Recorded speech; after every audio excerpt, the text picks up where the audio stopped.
Hello, and happy Solstice Eve. This is Rhalena Renee, and I am going to read to you a solstice story that I wrote a couple years ago.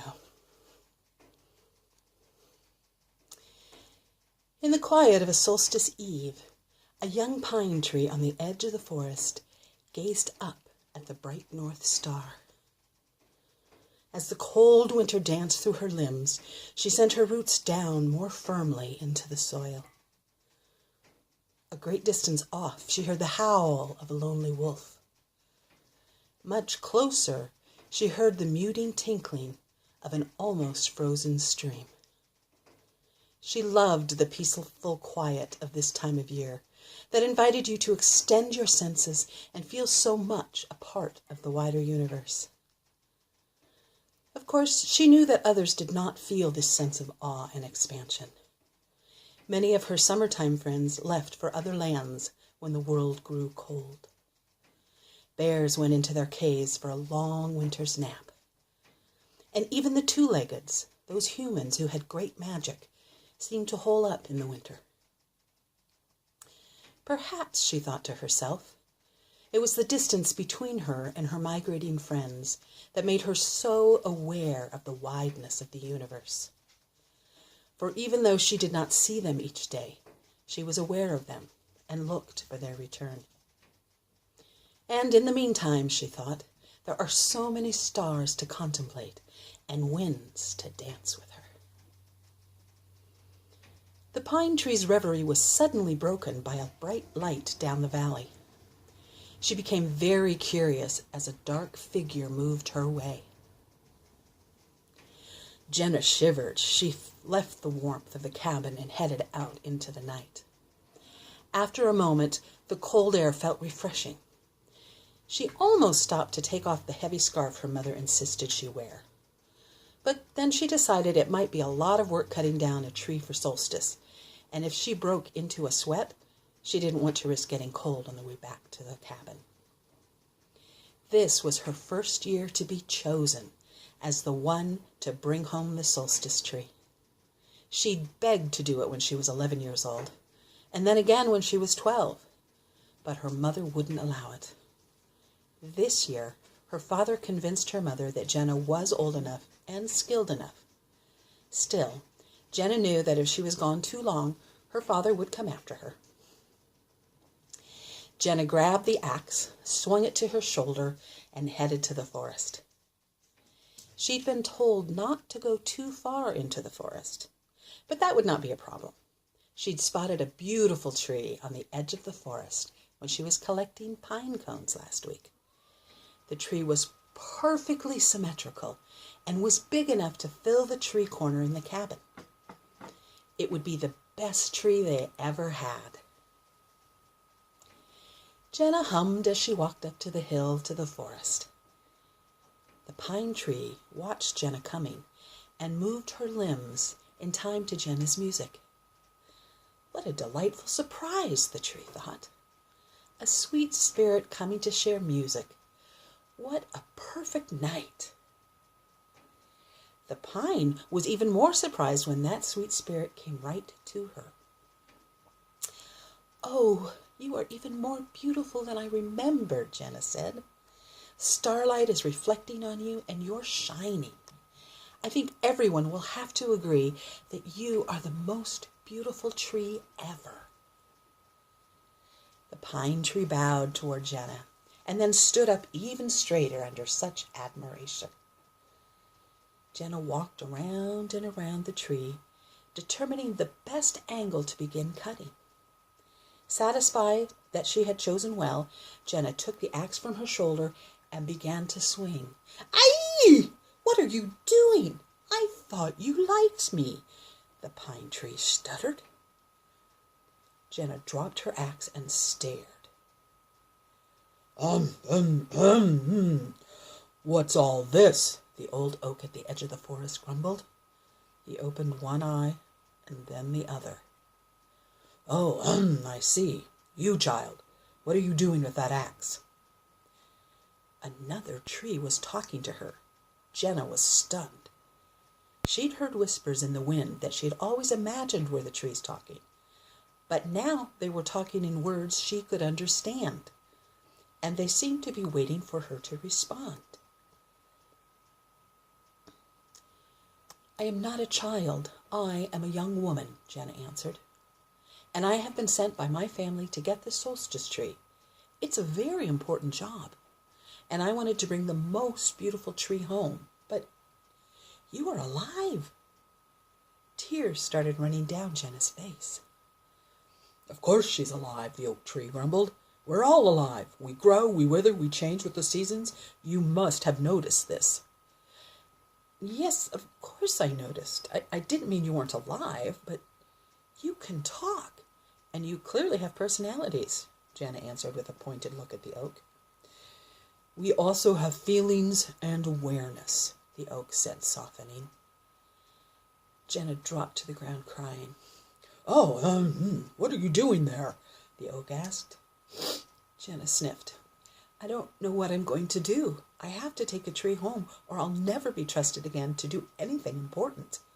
But I can't cut down a tree now that I know you are all alive and aware, and can talk."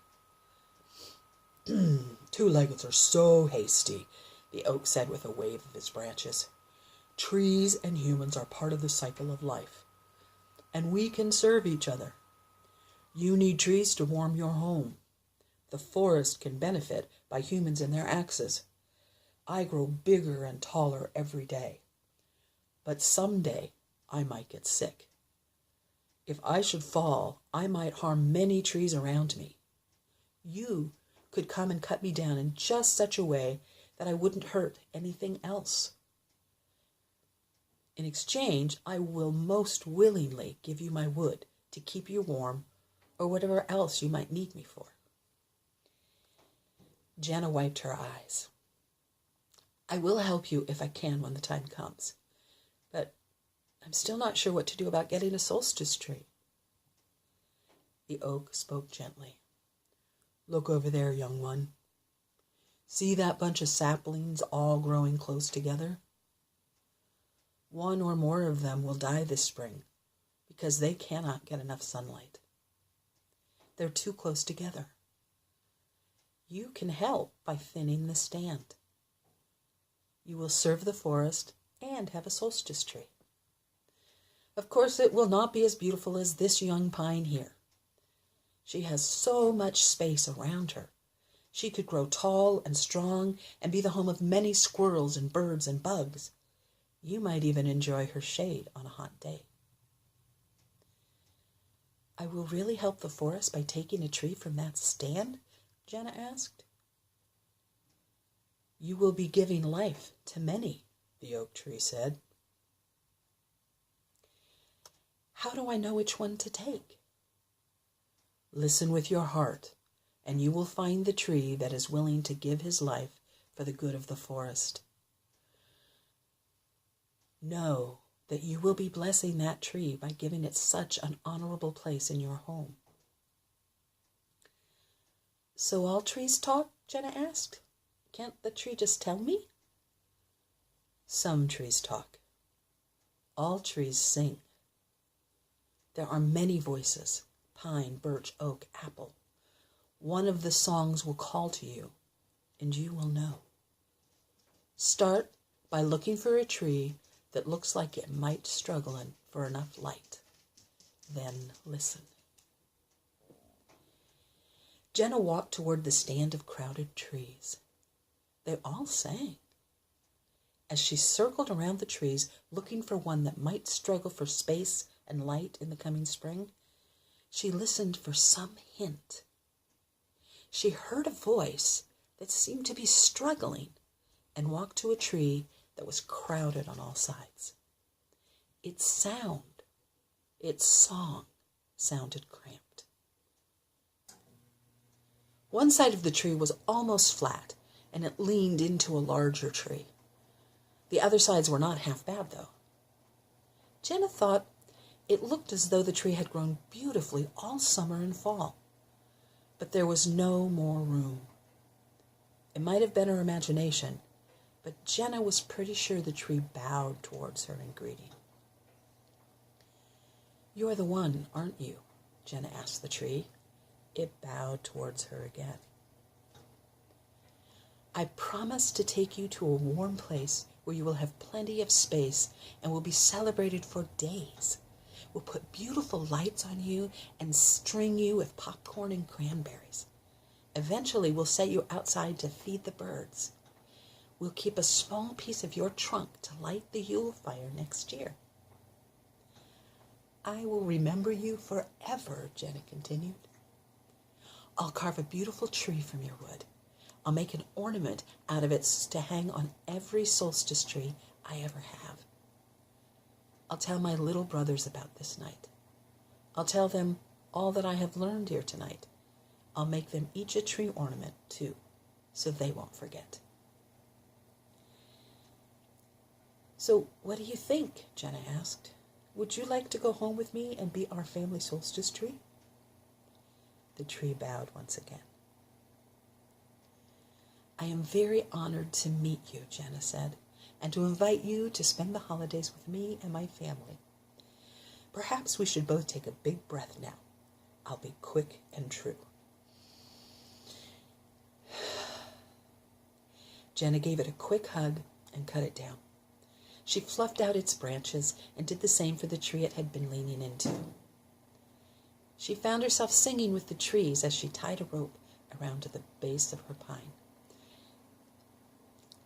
As she dragged it home, she stopped by the oak and the perfect pine. I'll visit you again, she promised. I'll probably get laughed at when I bring this flat-sided tree home, but I know it's the perfect choice, and that's beautiful too. We'll sing the tree song to it every day until it loses its needles. Your Yule will be undoubtedly blessed, the oak said. It already is, Jenna said. As she walked back to her family cabin, Jenna talked to the tree about her family and their traditions. The tree felt happy to be part of their celebration. He knew the sacrifice of his life made the forest healthier. He was content. As she got closer, Jenna felt cheered by the warmth of the light she saw through the windows. Her father was stacking wood outside the door. Jenna suspected he was actually watching and waiting for her. He walked towards her as if he had no cares in the world. Well, let's see what you have here, her father said, smiling. Jenna proudly held up the tree for his inspection. Her father walked around it, nodding, making sounds of approval. It's a bit flat on that side, he said. Yes, it is, Jenna said for him. It will fit snug against the wall. Good job, he said, smiling.